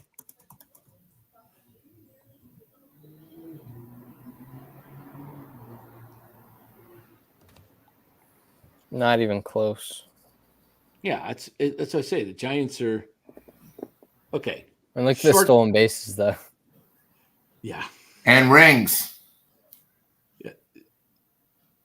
One each? No, yeah, they won each. Who did Kent win it with? Who did Kent win his championship with? Let me look at his career. He didn't win it with the Dodgers. Oh, he might have. No, they didn't win it. No. The Mets? It was the Mets, right? What year did the Mets win it? In Had to be. 86? Was he on the 86 Mets? No. What ring does he have? Did it say championship or Yeah, championships. or Championships. he blow that up? I can't see it very good. Okay. Toronto, 92. They win the World Series that year? Yes, that's Okay. this Cito Gaston walk-off. Or yeah, I always say Cito, Carter. That was Carter walk-off. Against Philly. Yeah, okay, 92. I was trying to think. Gosh, okay. All right, so we got so far the Giants own catcher, first base, second base, shortstop. I think you got to go Brandon Crawford for the Giants and either Maury Wills or Bill Russell. Yeah, Bill Russell, boy, but he killed us, but I don't know if he's their best shortstop. I think it's Maury Wills. Come on, Dodger. I let me see. Oh, I'm not in the right part of the chat. Heroku says Bill Russell. Let me see if I can get my guy here. Hold on here.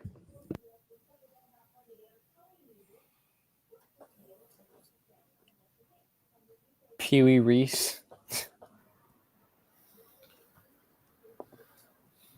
Yeah, he didn't play that long with LA. That was the one problem. But he was great.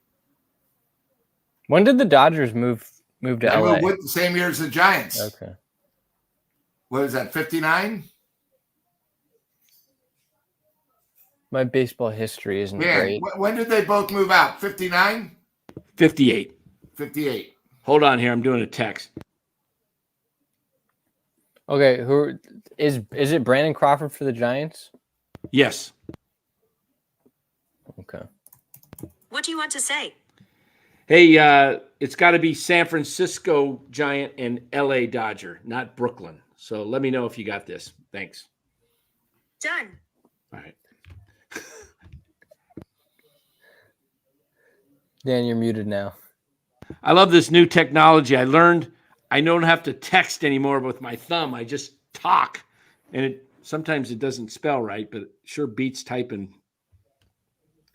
You young guys can type so quick. Oh, Mark Graves says Corey Seager, shortstop. That's a good pick. Seager over Maury Wills? Years for them.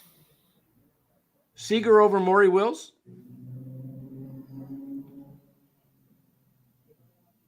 I mean, Giants are kind of limited there. I mean, as Heroku says, we got Johnny LeMaster we could throw. Johnny Lee, Roger Mexer. Johnny Lee disaster. Number 10. Boo. What we got here? Bora's pulling this up. The outfield's going to be such a wipeout. Now pitching. Pitching, the Dodgers are going to take us. I think it's not Corey Seager. No, it's not Corey Seager. Who is it? Maury Wills? Probably, yeah. Did Maury Wills back close to 300 for his career? Let's find out. I think Maury batted in the 290s to 300 range and had a ton of stolen bases. 281. Look at the stolen bases, 586. WAR, games, home runs. He didn't hit a lot of home runs. He wasn't a big slugger, Maury. This one's an interesting one. I think Crawford is a better defender. Crawford has more of the gold gloves. Slugging, he wipes them out.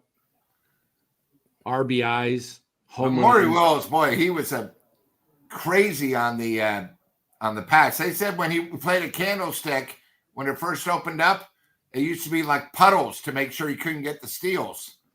Yeah, I think you got to go with Wills. Yeah, Maury I think Wills. so too. Yeah. All right. So third base. I'm gonna go. He wasn't here as long as he should have been, but who's the best third baseman? Is it Matt Williams? Matt Or Chapman. is it Matt? Wait, wait, I know who it is. It's this guy.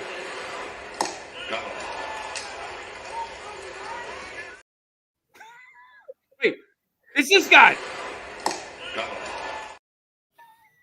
Ken Reitz. Ken Reitz. So come on. Who else? Ken Reitz. I remember him. Chris Brown.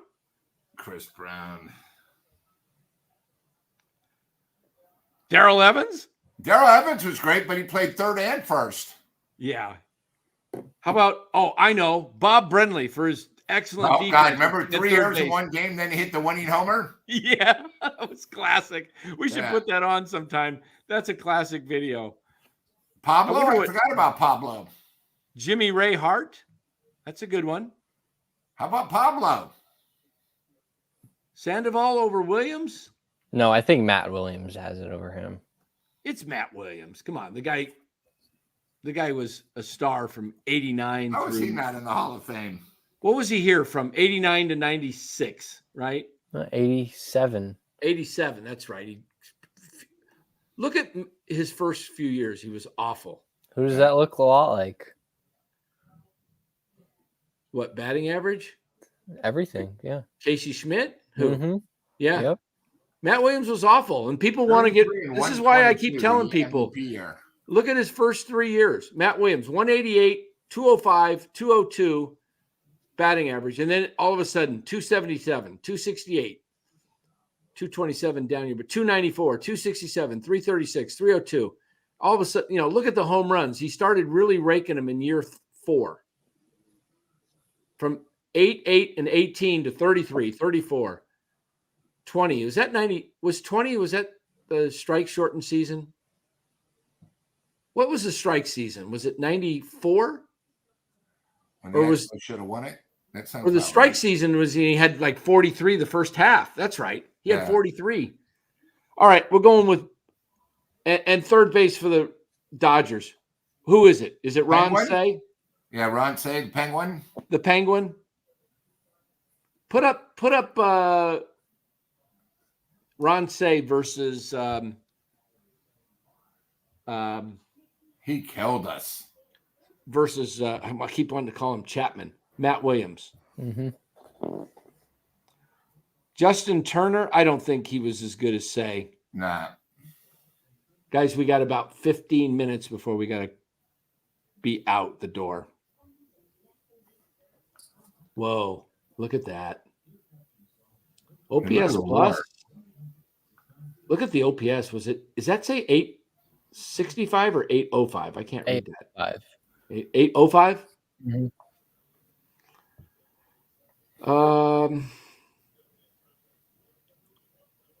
WAR had well, we know WAR's overflated because Matt Chapman's WAR went up today because WAR does not take into account situational hitting. So they say he saved runs on defense, but he went 0 for 4 with 2 Ks and struck out with runners on second and third, no out. Didn't even have a productive out. But his WAR goes up, and that's how these guys get paid, right? Aren't all these salaries based on WAR a lot? It's not based on WAR, but I think WAR is one of the major statistics that they look at. Robert Brown is picking the Penguin. He was solid. The fourth quarter was 8 years. Yeah. His WAR's higher. His home run RBIs not too far apart. Batting average pretty darn close. Is that 261 to 260? I can't read that. 268. Oh, 68. Okay, yeah, he's got the green highlight there. Slugging. That's a toss-up. Who would you go with? Look at the All-Stars, the gold. Oh, Yeah, I'm going with Matt Williams. I think I got to go with Matt Williams because of the gold glove. Mm-hmm. Look at that. He's got 4 gold gloves and 4 silver sluggers. Of course, some of this was with Cleveland. And didn't he play also with Arizona? He played on that World Series team in Arizona. Say's whole career was with the Dodgers, I believe. All right. Left field, Barry Bonds. We don't even need to compare. Yeah. Whoever the Dodgers outfield is in left field. Who is it? Reggie Smith? Great Giant. Willie Mays. Don't even need to compare. Then right field's pretty competitive. Rick Monday had a great career. Who's our best right fielder? Is it Bobby Bonds? Bobby Bonds, maybe? Is it Jack Clark? Terry Whitfield? No, not Whitfield. Not Terry Whitfield, no. I think it's got to be. I think it's got to be Bobby Bonds or Jack Clark. You can pick Dusty Baker out there he played left field. He just went to the Dodgers Hall of Fame last week. Yeah, just pick the 3 best outfielders for the Dodgers. It's probably Dusty Baker, Rick Monday, and Billy North. Reggie Smith. Who? Somebody else mentioned somebody else. Mookie Betts. He's played there 6 years, 5 years. I think you can throw Betts in there. I don't think so. Gary Sheffield. He didn't play very long with the Dodgers, though, did he? No, he was more well known with Milwaukee. Oh, Jack Clark has better stats than Bobby Bonds? The Ripper. Wow. I didn't realize he had more homers and RBIs. And still hit the biggest homer in playoff history. St. Louis off Tom Niedenfuer. Love that. I was jumping for joy like the Giants won the pennant. Yeah, Mark Marshall. Mark says he was good when he dated Belinda Carlisle. You could put Mookie Betts.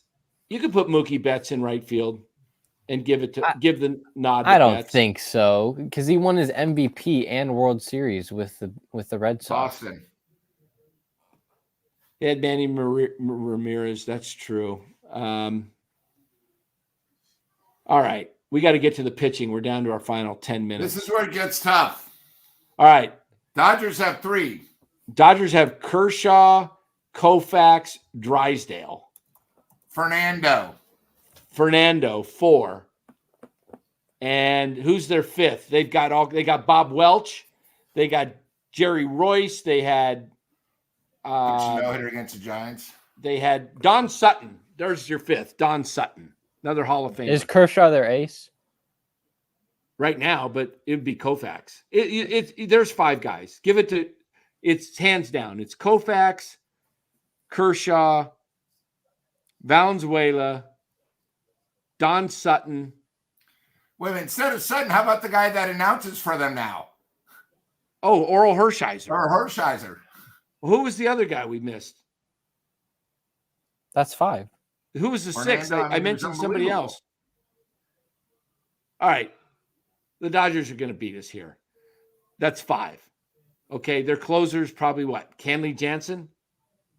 Gagne, yeah. I think Jansen, it's tough. And then the Giants went Gary Lavelle. Gagne? Yeah, do Jansen versus Gagne. I'm taking Sutton. I'm taking Sutton, Hershiser, and the 3 lefties. Kershaw.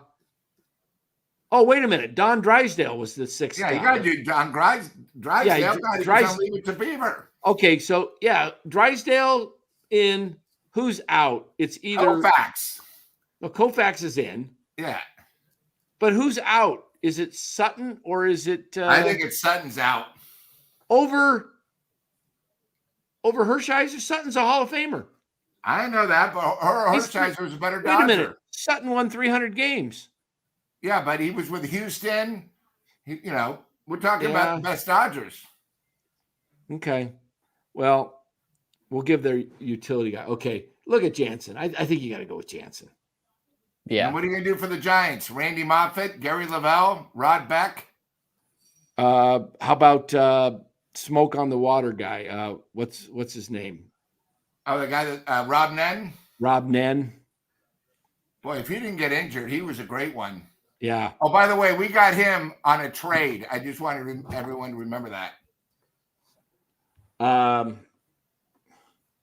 What? I mean, Mad Bum, Perry, Schmidt, Lincecum. the Freak. Good call. Uh, Don Robinson, another great starter for the Gyros. I think the Giants, it's Marshall and Gaylord Perry. That's 2.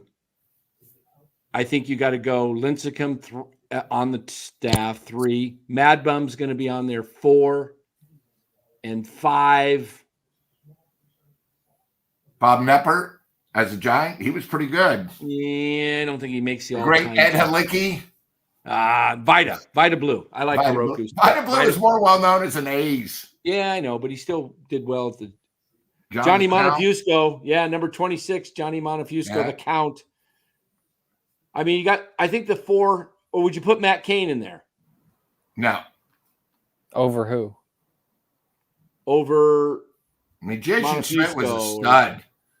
And that year when Schmidt hit 20, who was the other Giant pitcher that also won? How about 20? Mike McCormick? He won Cy Young. McCormick, yeah, Cy Young.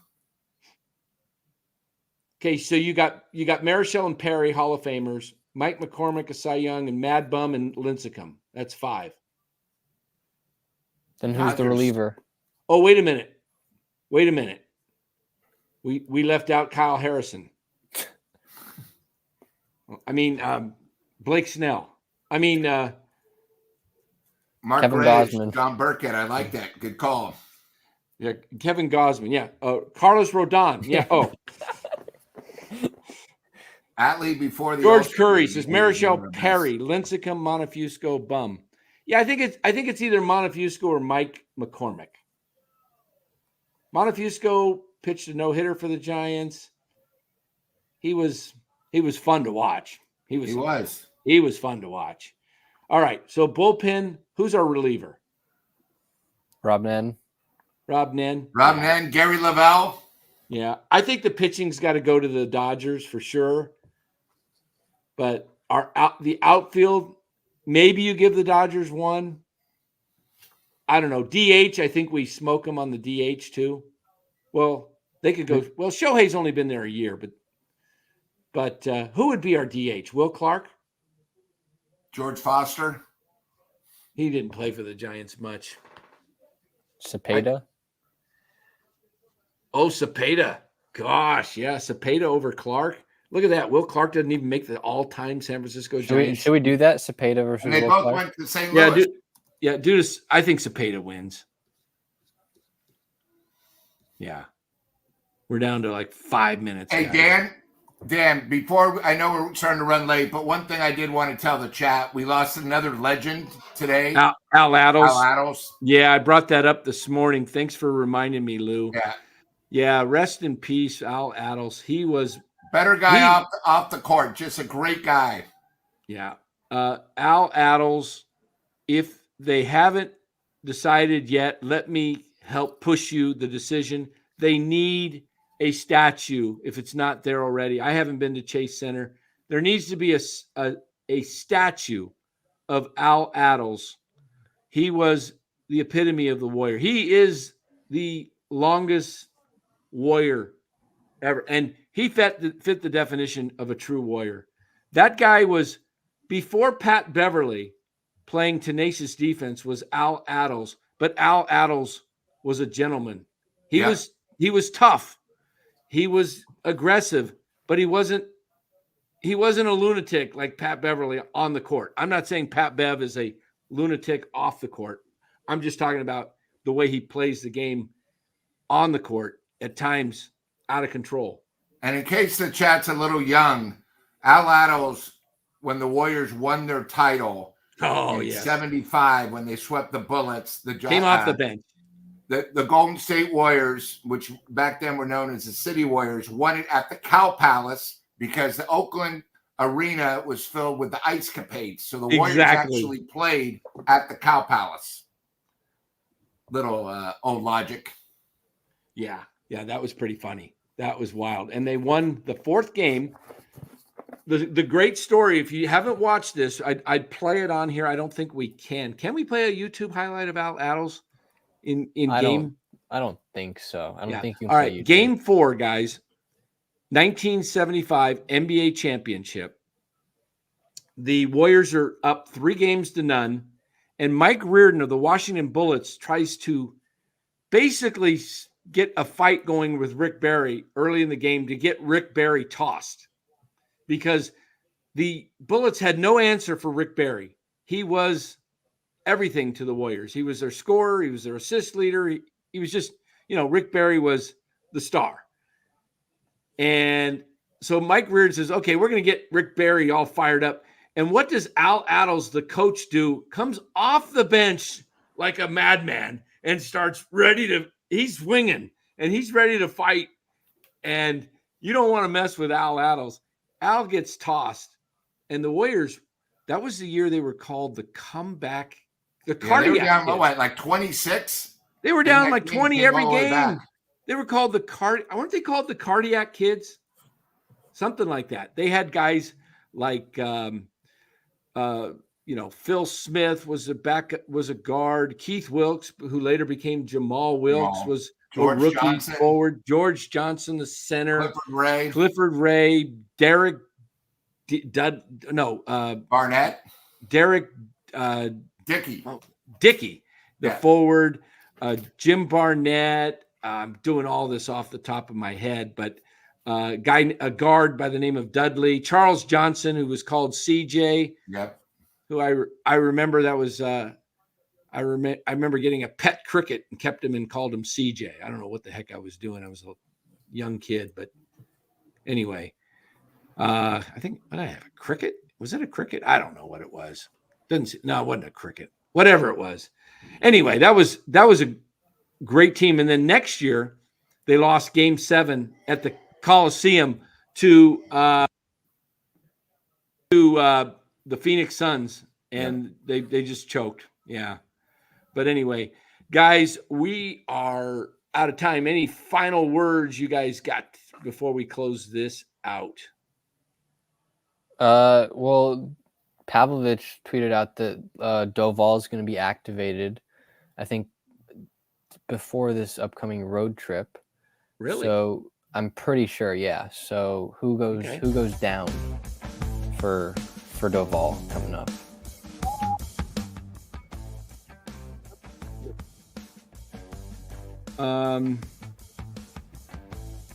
Wow. Trying to think who's in that pen that could go down. Bivens, probably. Bivens, yeah, probably Bivens. Yeah. So they're bringing him back up. Okay. So, hey guys, tomorrow, Giants have an off day, but join us 10 o'clock tomorrow morning, probably either 10 or 10:15. I usually have to run out before 10 if I get back in time. We'll have the morning show called Morning Game Plan.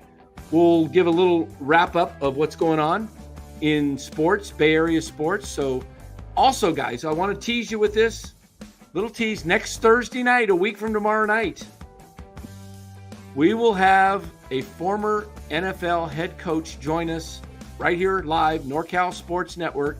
Former head coach, former player, and you all should know him. He's not unknown. He's pretty known. He's pretty well known. He's not unknown, yes. And if you don't know him, you haven't been paying attention to the National Football League. So join us next Thursday night. That's going to be at 7 o'clock, an hour before the Giants post-game show that night. So, guys, thanks for joining. We appreciate you being part of NorCal Sports Network. And see you tomorrow morning. Take care, everybody.